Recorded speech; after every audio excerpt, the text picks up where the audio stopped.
ইসলামী আজকের এই বিক্ষোভ মিছিল শেষের সমাবেশে উপস্থিত ভাই বন্ধুদেরকে বিশেষভাবে ধন্যবাদ জানাই।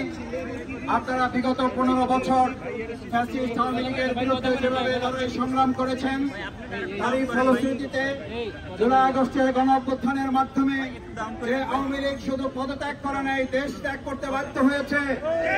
আওয়ামী লীগ শুধু বাংলাদেশে না, গোটা বিশ্বের আর কোথাও তাদের জায়গা হবে না। আমরা আন্তর্জাতিক পরিমণ্ডল, আন্তর্জাতিক গোষ্ঠীকেও জানাতে চাই যে আওয়ামী লীগ বাংলাদেশকে শেষ করেছে। এই আওয়ামী লীগ পার্শ্ববর্তী রাষ্ট্র সহ বিশ্বের যেখানে যেখানে আছে সেই জায়গাগুলোতেও তারা রাষ্ট্রের পরিবেশ নষ্ট করার জন্য যথেষ্ট ভূমিকা পালন করতে পারে। তাই আমরা আজকে আহ্বান জানাতে চাই, আন্তর্জাতিকভাবে এই আওয়ামী লীগকে কালো তালিকাভুক্ত তাদেরকে গোটা বিশ্বে নিষিদ্ধ ঘোষণা করা হোক। সেই আহ্বান জানিয়ে আমরা আপনাদের সবাইকে ধন্যবাদ জানাচ্ছি।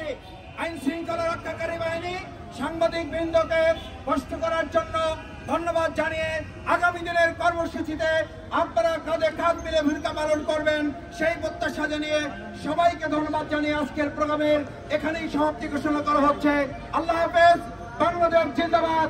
বাংলাদেশ জামাত ইসলামী জিন্দাবাদ।